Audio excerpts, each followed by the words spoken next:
a marre yi leen masawu di wax ni l'entreprise de destruction d'un mouvement aussi important que Y'en a marre dans ce pays a déjà échoué parce que lii li dañ ciy ut lenn te yenn question yi fi jibse woon na ko mooy nu ñuy def ba bu ñu mënul détruire mouvement bi par la voie judiciaire nañ ko détruire moralement ba ku taxawati ci mouvement bi ci télé di wax sénégalais bi ne cim waaye ça ne passe pas, ça ne passera pas parce que it su doon sax li ñu tuumal ñaari membre ci Y'en a marre am na def ba fii ñu toll ni kenn fii mënul wax ni am na kenn mënu ko wax man ma gëm ni amul te dinaa wax lu tax waaye bu doon am na sax la ñuy def ñun en tant que individu suñuy acte mënuñu ne loolu ndigal la bu ñu jël bu jiyee ci Y'en a marre ci groupe bi kon bugg a kut ka kut def le link day dugg ci li ñuy wax mauvaise foi ci tubaab waaye nag ci diine sax dañoo jàngal ni sa mbokk da nga koy taxaw bu tooñee ak buñ ko tooñee donte tooñ na sax da nga koy taxaw mooy il faut nga apporter ko solidarité farata la ci Y'en a marre mu apporter solidarité rawatina nag bu dee tey kenn mënul firnde ndéer ni li ñuy toppee nit ñi loolu am na moo tax Y'en a marre taxaw su dee nag ñun ñu dul membre Y'en a marre sax ñu ngi taxaw rawatina Y'en a marre c'est une obligation, c'est un devoir kon amal gabon boobu ñuy essayer dugal ci bopp nit ñi ba suba Alioune Sané bu ñu ko invité ñu ne ah ñoom de nii bu Fou Malade demee télé ñu ne ñoom de nii loolu ça ne passe pas mouvement dafa am ligne am ay principe yu tax muy xeex tant que ligne boobu ak principe boobu mouvement bi dans sa globalité dévié wu ci la lu mun a topp kenn wala keneen ci mouvement bi mënuñu ko jël teg ko ci ndodd mouvement bi yëpp ma jàpp ni tey la Y'en a marre war a gën a am doole ak taxawaay ci réew mi parce que nag lu yëngu rek li ko yëngal ko ëpp doole bu ñu demee ba cible Y'en a marre dafa fekk taxawaayam am na ñu mu géré ci réew mi parce que ku soxalul kenn du la pexeel ñaareel bi muy li may wax rek ci li tax ñu teew fii mois de février mars soriwul gën saa gudd juróomi weer la te bi coow li jibee bokk na ci njëkk ñëw taxaw ñëw sama kër seetsi ma Y'en a marre la te délégation boobu Simon ngi ci woon Fou Malade ngi ci woon Aliou Sané ngi ci woon Thiata ngi ci woon Kilifa ngi ci woon ñëw taxaw ne ma nag suñu yoon newul ci politique nous ne sommes pas des acteurs politiques engagé wuñu ci cadre politique wala électoralement waaye suñuy principe ak lii suñu taxawaay mooy fépp fu ñu bëgg a faagagalee démocratie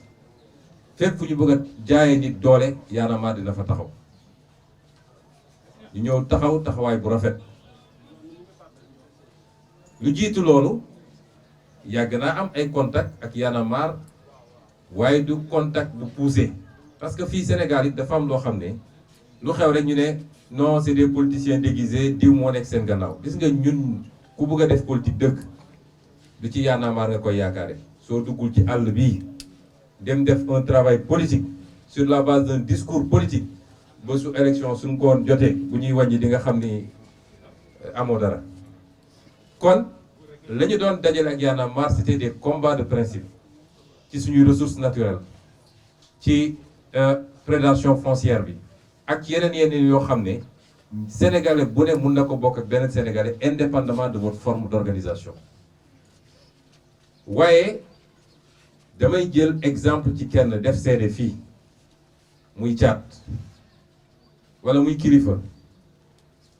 gannaaw bi Y'en a marre Kilifa musuma koo miin Dieu m'est témoin jusqu'au mois de février defe naa Thiat mi sax laa gënoon a miin ñuy wootante de temps en temps ana sama livre ak yu demee noonu mais bi événement yi amee gannaaw bi ñu dajeeg Y'en a marre le lendemain dafa ñëwaat sama kër ñëw toog ñu waxtaan lu yàgg mun naa ne depuis le 9 février jusqu'au 3 mars amul jour boo xam ne kilifa ñëwul sama kër musul tegle ñaari fan yu mu ñëwul sama kër ñëw toog apporter mo son soutien waxtaan ak man Serigne Bassirou Gueye bii di procureur da ko woo ci bureau bi mu ñëwee mu ne ko yéen li tax ngeen di jàppale Sonko que yéen ñëpp di ngeen ci jëlee problème li may wax nii je tiens à le dire ici parce que nit ñi il faut ñu xam link bi yéen ñëpp di ngeen ci jëlee problème d'ailleurs Sonko va aller en prison, il va pourrir en prison ne ko yor naa nii certificat médical bi kilifa ne ko ñun ñëpp yor nañu certificat médical bi mu ne ko boobu baaxul mu ne ko boobu nekk ci PV gendarmerie nga ne boobu baaxul yow am nga beneen mu ne ko de toute façon il faut aller en prison kilifa ne ko bu yóbboo ngeen préparer ñu ay cellules ndax ñoo koy jiitu ci prison ba ci koo xam ne miinante wuñu woon parce que li ngeen bëgg a def du dëgg jaay doole la lii kilifa dafa jóge foofu ñëw sama kër ñu toog waxtaan ci waaye li gën a yéeme sëñ Bassirou Gueye daf ko ne dañu toog rek sama soxna andi reer bi ñu teg commencé reer ma présenté ko soxna si yooyu mu yëngal bopp ma ne ko lu xew mu ne ma sëñ Bassirou Gueye ngeen jéggal ma ci kàddu bi sëñ Bassirou Gueye moo mën a fen dëgg ma ne ko ah lu xew mu ne man daf ma ne Sonko sax d'ailleurs këram tas na jabar ji jël na bagage am ñibbi na loolu ban rapport la am ak travail procureur ba di toppatoo kër jàmbur ndax tas na wala tasul c'est de la méchanceté gratuite et bête ça n'a rien à voir avec la justice te loolu mooy justice Sénégal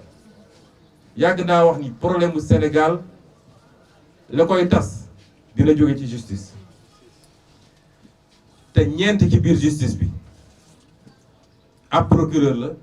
ab doyen des juges la wala un juge d'instruction conseil constitutionnel cour suprême bu eesuwul loolu ñooñu ñooy les bras armés judiciaires et politiques de Macky Sall ñun ñëpp ñu koy seetaan ñeenti nit est-ce que war nañoo lëmbee 17 millions de Sénégalais suñ ne lii ngeen war a attee nga teg ko fële ñu ne la fexeel ba tëj Aliou Sané nga ne tey su ma naroon dem créer sax ay charges dinaa ko créer mais kii il faut mu tëj kaso avec une méchanceté que rien n'explique et j'interpelle la justice toute la justice parce que nag nañu waxante dëgg soo waxee ñu ne dafa attaquer institution bi ñun la Sénégalais yi c'est le peuple sénégalais c'est pas les 300 magistrats ils doivent rendre justice au nom du peuple sénégalais non pas au nom de Macky Sall bu dee nag am na ci ñoom ñu baax te ñun xam nañ ni ñi baax moo ëpp waaye ñuy seetaan li ñuy def ci justice lu dul yoon te kenn ci ñoom du ci àddu ils sont quelque part complices balaa may dee ñu naan la justice marche bien c'est pas parce qu'il y a quelques cas mais quelques cas yi dañ koo xeeb li tax yàlla wax ci alxuraan ne ku rey benn nit dafa mel ni rey nga àdduna yëpp koo tëj ci loo xam ne du yoon dafa mel ni tëj nga àdduna bi yëpp parce que la liberté est sacrée yàlla dafa mooñaale nit ak liberté muy dem di ñëw di régler ay problème am nga jël nit ci lu dul yoon féetale caabi ci gannaaw ba pare dem lekk sa ceebu jën naan sa ataaya te toog di foog say doom moom dootul gis ay doomam ba pare nga ne loolu dañ ko banaliser ces injustices là moo tas réew bu mu sa tas te dina tas Sénégal suñ ci jógul parce que kenn du ko nangu je réitère ce que j'ai toujours dit le droit à la résistance face à l'oppression su Macky Sall jàppee ni voté ay loi yu ñàkk fayda ci terroriste dem suréquipé ay gendarmerie mooy problème bi nga dem laaj waa Algérie lañ wax waa Soudan la un peuple qui dit non kenn mënu ko téye ñun nag jàppoon nañ ni les événements de mars dina ko delloo xelam tuuti mais lii wane na ko entreprise systématique de ciblage et de liquidation de gens simplement parce qu'ils ont dit non ce dossier est vide li tax ñu bàyyi escroquerie qui a escroqué qui une affaire privée nit ki déposé wul plainte nga ne escroquerie corruption mais dem leen lire article 159 code pénal pour corruption am il faut mu am un agent public boo xam ne dañ koo jox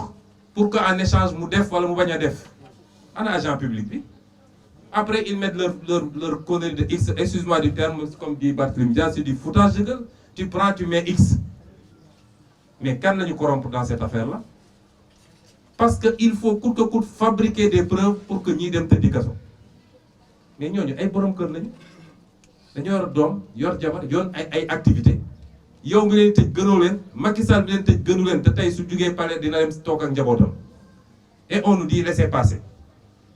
balaa may dee ñu ne Sénégal réewu jàmm day fekk tous les acteurs dox jàmm te yow mi ñu jox nguur pour nga améliorer le sort des Sénégalais nga bañ ko utiliser pour di dal ci kaw nit ñi ma daaneel nag ci wax ni nous serons aux côtés de Y'en a marre dafa am combat yoo xam ne bu jotee bu ñu nangu fumisterie yi waaye c'est politique c'est pas man bi ma ci tollee ñi ñëw duñu politicien mais suñu taxawloon heure bi du ma toog fii di wax dafa am fu mbir di toll man je ne suis pas là en tant que politique je suis là parce que mes frères kilifa musuma woowee Sonko ñancoo la may woowe je suis là parce que dañoo jël